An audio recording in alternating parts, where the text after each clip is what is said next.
उन्हीं की ढाल तो छाती से लगाए घूमता। अब चलूं? कहने को तो बहुत है, लेकिन समय कम।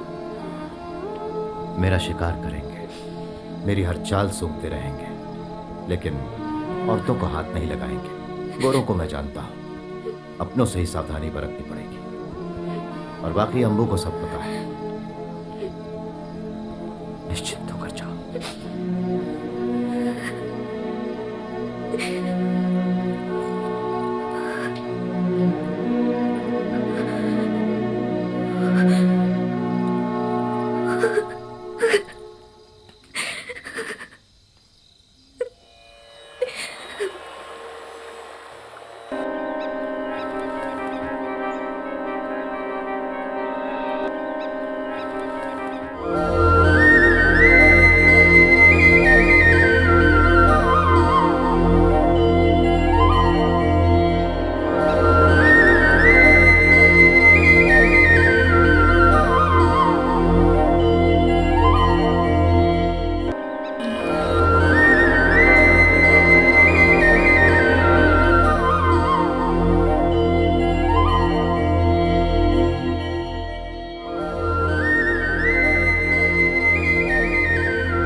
प्रणाम राजन।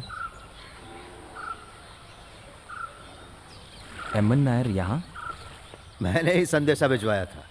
बैठिए नायर जी नमस्ते। नमस्कार। कहते हैं वेल्सली साहब से लेके कंपनी के सारे महाबाग इनके बहुत अच्छे दोस्त हैं, तो सोचा कि हमारी राय भी उन तक पहुंच जाएगी।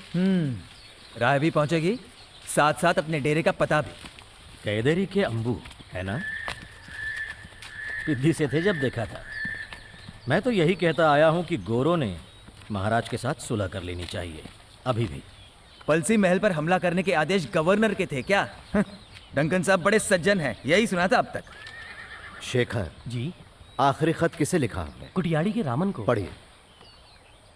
आक्रमण या अत्याचार से लगान वसूलने की कोशिश की तो आपके बही खाते में हिसाब खून से लिखा जाएगा। कल्याट के अपू कुट्टी, कुट्टी के रामन, आरआरडी माधवन और लगभग सभी को आज कल में यह संदेशा पहुंच जाएगा। कंपनी के लगान से ज्यादा जमाओ, अपना हिस्सा लो। धंधा है कुछ लोगों का। जानता हूं, पलम्बिडन को लाकर लगान का तहसीलदार बनाने वाले राजन ही तो थे। कलरी में साथ पड़ता था। मैसूर की लड़ाई में कंधे से कंधा मिला के लड़ा भी था। अचरज होता है ऐसे लोगों का, अतीत को कैसे भुला देते हैं। हर तरह के लोग तो होते ही हैं ना राजन। अधिकार पदवी होते हुए भी एक अच्छे खासे गोरे महाशय रिश्वतखोरी करते पकड़े गए। लंदन की बात है ये। टीपू ने आक्रमण करके जमीन की पाई पाई नोच ली थी, तब स्वयं महाराज ने किसानों को बीज और औजार दिए, ढाढ़स बंधाया। जनता ये जानती है। धन है ऐसा नहीं, छोटे प्रांत के कुंवर के पास कैसा धन? चुव्वकारन मूसा, येरमग मम्माली और भी लोग हैं। मुनीम जी जानते हैं किसका कितना कर्जा है सर पे। भूमि स्वतंत्र होनी चाहिए, परंपराएं टिकनी चाहिए। 2000 की फौज लेके मैसूर के युद्ध में हम अंग्रेजों के साथ लड़े थे, वो इसीलिए। असली शत्रु कौन था,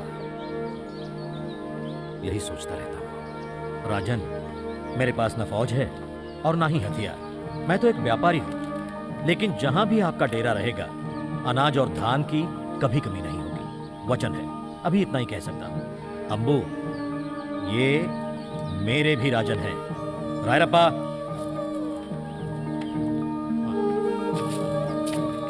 ये पैसा है, कुछ खत्म होगा तो और आ जाएगा।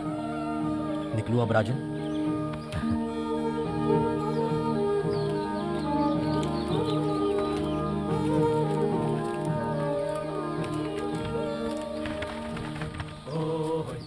तुम कुदाल फावड़े से आदमियों को योद्धा बना सकते हो तो नायर हजारों किसानों को ले आएगा, क्योंकि उत्तर वायनाड में वो बोले सो कायदा होता है।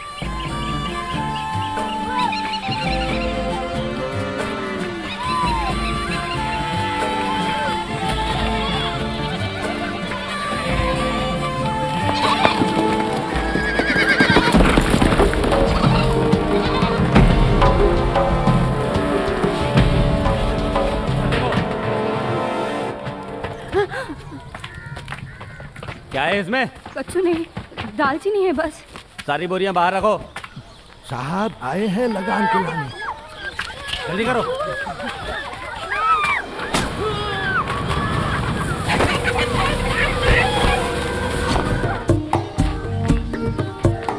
ये सब अंदर रखो।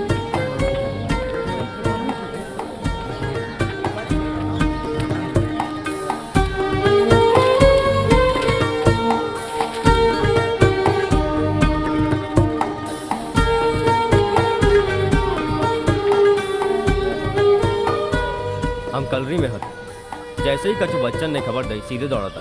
तुम्हें ढूंढते यहाँ आया तो ये मुसीबत। पलसी राजा तुमसे मिलना चाहते हैं। ए, जे पलची महाराज के सेनापति यहाँ हैं।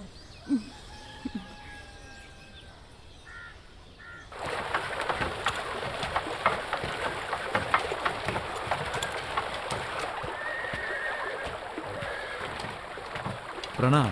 बैठिए। महाराज, प्रणाम जोधे। तलकेल का चंदू 5 साल मेरी तालीम में तैयार हुआ है। ये कौन? चंदू की होने वाली धर्मपत्नी। इको नाम है नीली। मंगनी हो गई हमारी। लड़ाई के कुछ तरीके सीखे हैं तुमने? हो, तीर कमान बाकी हथियार थोड़े बहुत। उत्तम। कछु और चेला भी आते रहे तो बुलाओ उन्हें। ए, इते आओ। हम अगर बुलाएं तो कछु और भी आ सकत। आओ। इनके डेरों को बेरहमी से लूटा गया। वो लोग भी जो डर रहे थे शामिल हो जाएंगे अब। जरूरत पड़े कुरमर तोड़ल को भी ले आवे। वो भाले से सांड को भी मारत है। उन सबको आने दो। जी। वायनाड में तुम लोग ही मेरा सहारा हो। ते हुकुम देंगे। आदमी ही हथियार होगा। जी। आने वाले दिनों में लड़ाई तलवारों से नहीं, बंदूकों से लड़ी जाएगी। लेकिन जंगल में बस भाला, बर्छी और तीर। लेकिन अहमियत जंगल की है। रक्षक भी है, भक्षक भी है ये जंगल। जंगल ही सहारा है। चंदू के साथियों ने कलरी की युद्ध कला सीखी है। उत्तम। लेकिन हम कलरी से थोड़ा हट के लड़ेंगे। कुछ खास रणनीति मैं उनके बारे में सोच रहा हूं। गुरिल्ला युद्ध नीति।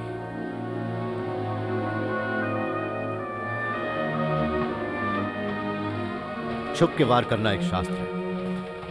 पूरा शरीर बनता है आंखें, कान देखने लगते हैं, आंखें सूंघती हैं, शरीर शस्त्र बनता है। और इसी शस्त्र से हम जीत सकते हैं।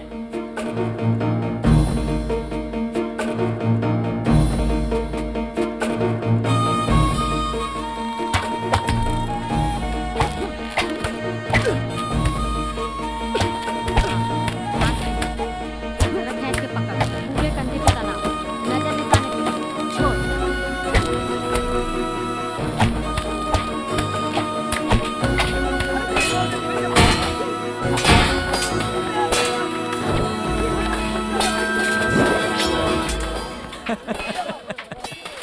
पीछे से हमला करने वाले सिपाही जोर से घोषणा करके हमला नहीं करने वाला। ये युद्ध है। दाएं बाएं देखने के साथ पीठ को भी आंख होनी चाहिए। ढाल के नीचे से तलवार को गोल घुमाकर घूम के काटो। हाथी की चाल से जमीन पे बैठक ढाल के नीचे से तलवार घुमा के काटो। कूद के हवा में घूमो हाथी की चाल से।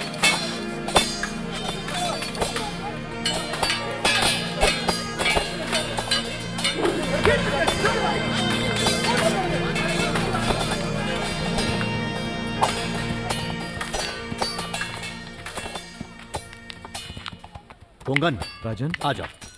हाथ आजमा एक अरसा हो गया।